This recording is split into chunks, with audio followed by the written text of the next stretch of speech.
c'est deux réussites, mais c'est deux réussites qui nous suffisent à croire en la méthode.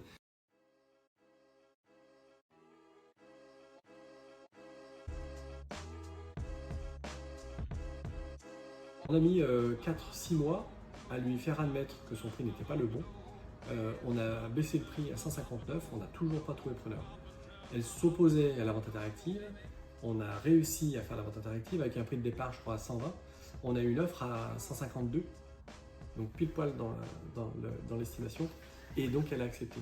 Et je pense sincèrement, au même principe, que si le client fait l'offre, quand le bien est à 169, s'il fait l'offre à 152, c'est refusé.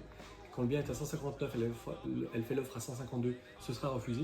Mais le fait de voir qu'il y avait 4-5 inscrits et que le prix n'est pas monté plus haut que 152, eh bien là, oui, effectivement, elle a accepté.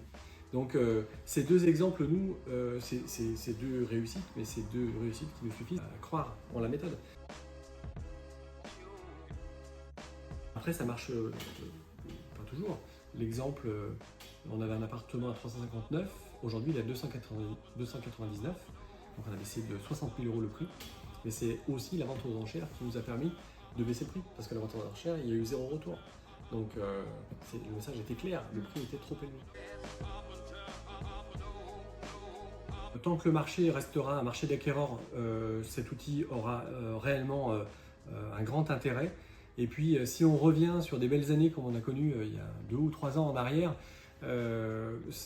ça pourra également être intéressant si toutefois les prix évoluent très vite, comme on a connu 2018 à 2020 par exemple. Eh bien ce sera aussi un outil intéressant pour aller chercher des enchères et des surenchères.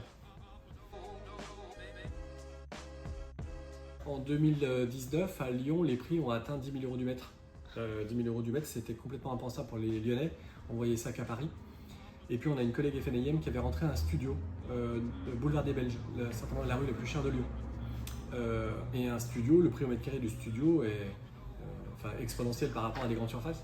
Et donc elle a mis ce bien en vente aux enchères parce qu'elle ne connaissait pas la vraie valeur du bien et elle savait qu'elle allait avoir beaucoup de personnes intéressées. Donc ça marche aussi dans ce sens-là, quand ça va bien et quand il y a de l'émulation.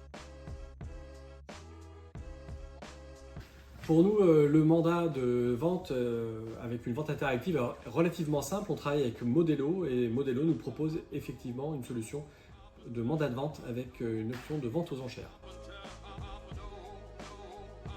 Vente, parce que si on fait une vente aujourd'hui, on est déjà satisfait de l'affaire. La rapidité,